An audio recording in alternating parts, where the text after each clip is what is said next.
മുജാഹിദ് നീ ആരാ കൊട്ടാ, നീ മുൻപുള്ളി ഫിഞ്ചോരക്കെട്ട മോനെ, എല്ലായിടത്തും നെഞ്ചു വിളിച്ച് പണത്തിന്റെ പേര് അംഗീകരിക്കാൻ നീ ആരാ? നീ ഒന്നുമല്ല, നിന്നെ അള്ളാഹു സൃഷ്ടിച്ചത് അത്ര നല്ല സാധനത്തിനൊന്നുമല്ല. ആണോ?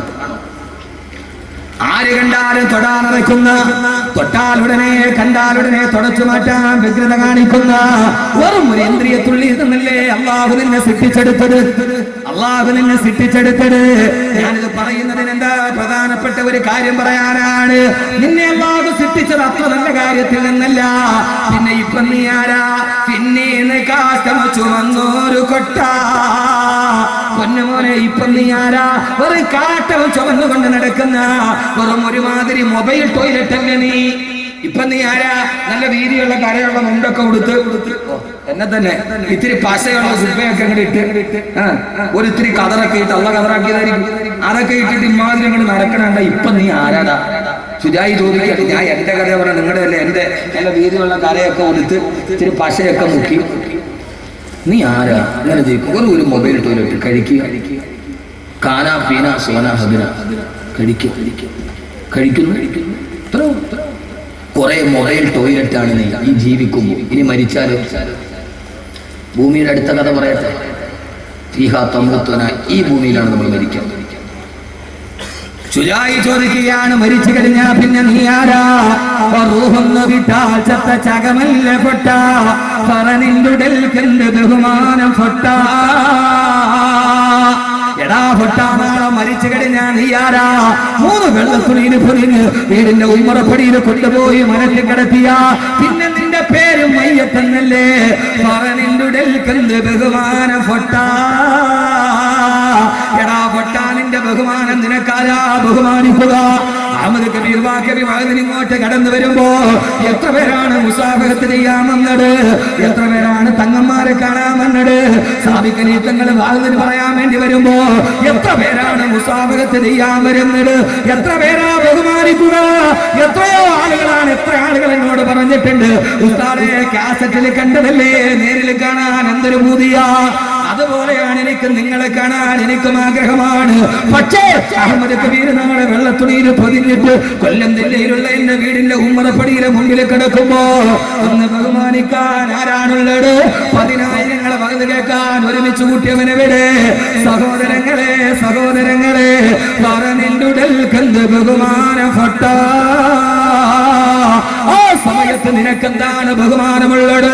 ഇവിടെ തടിച്ചുകൂടിയ പരാവരം പോലെ പരന്നു കിടക്കുന്ന എന്റെ പ്രിയപ്പെട്ട സഹോദരങ്ങളോട്, സഹോദരിമാരോട് ആരാ നമ്മൾ ബഹുമാനിക്കാനുള്ളത്? ആരാണ് നമുക്ക് വേണ്ടി കരയാനുള്ളത്? ആരാണ് നമുക്ക് വേണ്ടി നിലവിളിക്കാനുള്ളത്? സഹോദരങ്ങള്, ഇന്നലെ രാത്രിയിൽ തിരിച്ചു പോയതാണ്. രാവിലെ കൂട്ടുകാരനോട് വിളിച്ചു പറഞ്ഞു, നമ്മുടെ കൂട്ടുകാരൻ മരിച്ചുപോയി, നമ്മുടെ കൂട്ടുകാരൻ മരിച്ചുപോയി. എപ്പോഴാ മരണമെന്നറിയോ? ഇന്നലെ ഞാൻ പുത്തനങ്ങാടി സുഹൃതാക്കളുടെ മക്ബറയിൽ നേർച്ചയിൽ പ്രസംഗിക്കുമ്പോ അവിടുത്തെ പ്രസിഡന്റ് കൊടിയേറ്റ് നടന്ന് അന്നത്തെ വൈകുന്നേരം ആ മനുഷ്യൻ മരണപ്പെട്ടു പോയി. KT അലി സാഹിബ്, അള്ളാഹു ഖബറിടം വിശാലമാക്കട്ടെ. ആ മഹലിന്റെ പ്രസിഡന്റാണ്. അവസാനത്തെ ദിവസം ഇന്നാണ്. ഇന്ന് ബഹുമാനായ സയ്യിദ് അവറുകളുണ്ട്. പക്ഷേ ദുആയി രാമേ പറയാൻ ആ മനുഷ്യനില്ല. ആ മനുഷ്യൻ മണ്ണിന്റെ അടിയിലാണ്. അദ്ദേഹത്തിന് വേണ്ടി ഇപ്പൊ സദസ്സിൽ രാമേ നടക്കുകയായിരിക്കാം. പൊന്നുമോനെ, പൊന്നുമോനെ, പൊന്നുമോനെ, കൂട്ടുകാരനോട് പറഞ്ഞു നമ്മുടെ കൂട്ടുകാരൻ മരിച്ചുപോയി. സ്വന്തം കൂട്ടുകാരനോട് മരണവാർത്ത പറഞ്ഞ വനെ ചോദിക്കാനുള്ളത് ഒറ്റ വാർത്തയാണ്, എപ്പോഴാണ് നടക്കുക? എപ്പോഴാണ് നടക്കുക? എപ്പോഴാണ് കുഴിച്ചിടുക? പൊന്നുമോനെ, അഹങ്കാരത്തോടെ ആരോഗ്യത്തോടെ എല്ലാം മതിച്ചമർത്തിയിട്ട് നടന്നു പോകുമ്പോ, പണത്തിന്റെ ഹുങ്ക് കാണിക്കുമ്പോ, ആരോഗ്യത്തിന്റെ ഹുങ്ക് കാണിക്കുമ്പോ, പടച്ചറപ്പിന്റെ പള്ളിയിലെ വിളി മറക്കുമ്പോ, നാളെ നീ മരിച്ചിട്ട് മരന്ന് കിടന്ന കൂട്ടുകാരൻ അറിയേണ്ടതെന്താ? എപ്പോഴാണ് നടക്കുക? വീട്ടിലിരുന്നിട്ട് മക്കള് പറയുന്നതെന്താ? 4 മണിയായി, പള്ളിയിലെ കാലിയാർക്ക് ഫോൺ വിളിക്കുന്നു, കുടി തീർന്നോ, കുടി തീർന്നോ, കുടി തീർന്നോ? എത്രയും പെട്ടെന്ന് ഇതിനെ കൊണ്ടുപോയി മണ്ണിട്ട് മൂടേണ്ടതല്ലേ? ഇഷ്ടപ്പെട്ടവരെല്ലാം നട്ടപ്പാടോത്ത് കരയുന്ന സമയം എന്റെ പ്രിയപ്പെട്ട സഹോദരങ്ങളെ ഞാൻ ഓർമ്മിപ്പിക്കുകയാണ്, ഞാൻ ഓർമ്മിപ്പിക്കുകയാണ്. ശനിയാഴ്ച രാവിലെ എന്റെ വീട്ടിൽ നിന്ന് ഞാൻ ഇറങ്ങുമ്പോ ഇന്നലെ വൈകുന്നേരം എന്റെ പ്രിയപ്പെട്ട സുഹൃത്ത് സിദ്ദീഖ് സാഹിബിന്റെ ഹോട്ടൽ ഉദ്ഘാടനമുണ്ട് 4 മണിക്ക്. രാവിലെ സുബഹി കഴിഞ്ഞിറങ്ങി. സഹോദരങ്ങളെ വീട്ടിൽ നിന്ന് ഇറങ്ങുന്ന സമയത്ത് 7 വയസ്സും 4 വയസ്സുമുള്ള എന്റെ പൊന്നുമക്കൾ ഉറക്കത്തിൽ എഴുന്നേറ്റ് വന്ന് ബാഗ് പറക്കിയിട്ട് വണ്ടിയിലോട്ട് കയറുന്നതിന്റെ 2 കവിളിലും മുത്തം നിന്ന് ഉപ്പാന്ന് പറഞ്ഞ് യാത്രയാക്കുമ്പോ എന്റെ മക്കളോട് പറഞ്ഞിട്ടാണ് ഞാൻ വന്നത്. ഇൻഷാ അല്ലാഹ് മക്കളെ വല്ലപ്പുഴയിൽ വകതം കിടന്നിട്ട് നാളെ രാവിലെ സുബഹിക്ക് ബാങ്ക് വിളിക്കുമ്പോ പൊന്നുമക്കളെ കണ്ണ് തുറന്ന വാപ്പയടുത്തുണ്ടാകുമെന്ന് എന്റെ കുഞ്ഞുങ്ങളോട് ഫോൺ വിളിച്ചിട്ട് മക്കള് കിടന്നുറങ്ങിക്കോ, ഉപ്പ നാളെ രാവിലെ എത്തുമെന്ന് പറഞ്ഞിട്ടാണ് സലാഹുദ്ദീൻ വൈസി വിളിച്ചപ്പോൾ ഞാൻ കോൾ അറ്റൻഡ് ചെയ്തത്. എന്റെ മക്കൾ എന്നെ കാത്തിരിക്കുകയാണ് വീടിന്റെ ഉമ്മറപ്പടിയില്. ആർക്കറിയാം നാളെ അഹമ്മദ് കബീർ കൊല്ലത്തുള്ള എന്റെ വീട്ടിലെത്തുമോ, അതല്ല 3 വെള്ളത്തുള്ളിയിൽ പൊതിഞ്ഞ മയ്യത്താകുമോ എത്തുക. മുത്തം തരാൻ കാത്തിരിക്കുന്ന മക്കൾ പോയി കാറ് പോയി പോർച്ചിൽ നിന്നാലുടനെ ഫോണ് കേട്ടാൽ ഓടി വന്നിട്ട് കയ്യും പുയ്യണം കയ്യും നീട്ടി ഉപ്പാ മിഠായി എവിടെയെന്ന് ചോദിക്കുന്ന എന്റെ പൊന്നുമക്കളോട് വാപ്പയില്ല, വാപ്പ മരിച്ചു എന്നുള്ള വാർത്തയാകുമോ. മിഠായി കാത്തിരിക്കുന്ന മക്കൾ കെട്ടിപ്പിടിച്ചിട്ട്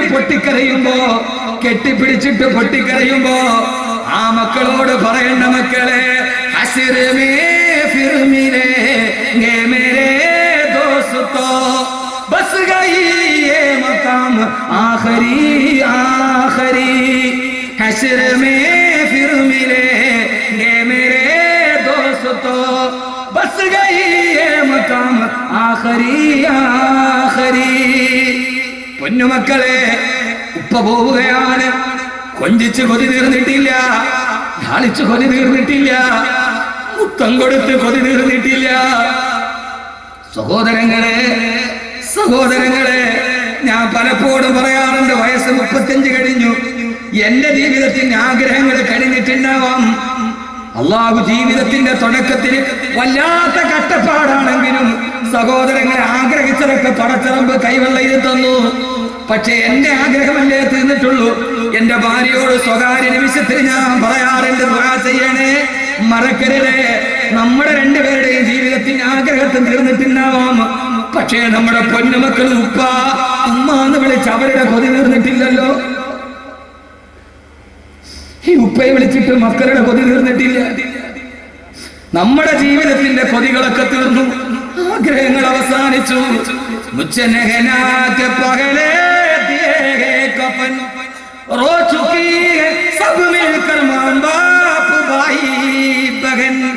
സാധാരണ ഞാൻ കുളിച്ചിട്ടാണ് വസ്ത്രം മാറ്റുക.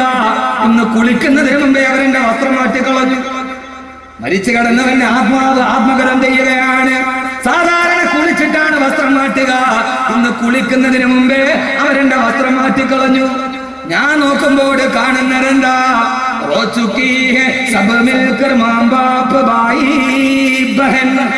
എന്റെ ഭാര്യ, എന്റെ ഉമ്മ, എന്റെ മക്കൾ എന്റെ ചുറ്റും നിന്ന് പൊട്ടിക്കരയുകയാണ്. എന്റെ മക്കളെ കരച്ചിൽ കാണുന്നുണ്ട്. ആ സമയത്ത് എനിക്ക് പറയണമെന്നുണ്ട്, മക്കളെ ഹശ്റമേ ഫിർ മിലേംഗെ, നിങ്ങളുടെ വാപ്പാക്കൊന്നും നഷ്ടപ്പെട്ടിട്ടില്ല. ഇനിയല്ലേ നിങ്ങളുടെ ഉപ്പയ്ക്ക് സ്വർഗമുള്ളത്, ഇനിയല്ലേ നിങ്ങളുടെ ഉപ്പയ്ക്ക് ഹൂർണീങ്ങളുള്ളത്, ഇനി എപ്പോഴേ നിങ്ങളുടെ ഉപ്പയ്ക്ക് സ്വർണ്ണത്തിന്റെ പുടവയുള്ളത്. പെങ്ങളെ, ഇനിയല്ലേ നിങ്ങളുടെ ഉപ്പയ്ക്ക് ഹൂർണീങ്ങളുള്ളത്. പറയണമെന്ന് എനിക്ക് ആഗ്രഹമുണ്ട്. പക്ഷെ എന്തെന്നറിയോ, പറയാൻ കഴിയണമെങ്കിൽ ഞാനാകണം.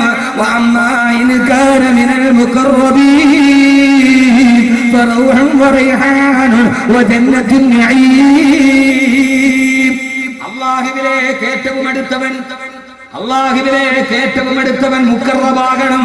അല്ലാഹു നമ്മളെ മുഖറബാക്കി തരട്ടെ. ആരാ മുഖറബ് എന്നറിയോ? ആ മുഖറബ് മരിക്കുമ്പോഴാണ് ഭൂമി തേങ്ങിക്കരയുക. അതാണ് ആര്? അവനവ മരിക്കുമ്പോ ഭൂമിയെ കൊണ്ട് കരയിപ്പിക്കാൻ പറ്റൂ. ഇതാണ് ഭൂമിയുടെ 2ാമത്തെ പ്രത്യേകത. മോനെ മരിക്കുന്ന സമയത്ത് മലന്ന് കിടക്കാനല്ല, മരിച്ചിട്ട് വീട്ടിൽ കിടക്കുമ്പോ ഭൂമി കരയണം. നമ്മളെ ഓർത്ത് കരയോ? അല്ലാഹുവിന്റെ ഖുർആനിൽ ആയത്തിറങ്ങി, ഫമാ ബക്കത അലൈഹിമുസ് സമാഉ വൽ അർളു വമാ കാനൂ മുൻവരീൻ. ഫിറഔന മകന്റെ മന്ത്രിമാർ മന്ത്രിമാരും മരിച്ചപ്പോ ആകാശവും കരഞ്ഞില്ല, ഭൂമിയും കരഞ്ഞില്ല. ഇത് ഞാൻ പറഞ്ഞതല്ല. ഈ ഭൂമി കരയും കരയും കരയും. എപ്പോഴെന്നറിയോ? ഫിറൗനും അവന്റെ മന്ത്രിമാരും മരിച്ചപ്പോ ആകാശവും കരഞ്ഞില്ല, ഭൂമിയും കരഞ്ഞില്ല. ആ സമയത്താണ് സഹാബത്ത് വന്ന് ചോദിച്ചത്, യാ റസൂലല്ലാഹ് ഹൽ തബകി സമാഉ വൽ അർദു അലാ മൗതി അഹദിൻ. ഒരാൾ മരിച്ചാൽ ആകാശവും ഭൂമിയും അവന് വേണ്ടി കരയുമോ നബിയേ? അല്ലാഹുവിന്റെ റസൂൽ പറഞ്ഞു കരയും. ആർക്ക് വേണ്ടിയാണ് നബിയേ? ആകാശവും ഭൂമി കരയുന്ന ഒരു രംഗം മരണത്തിന്റെ സമയത്ത് ഈ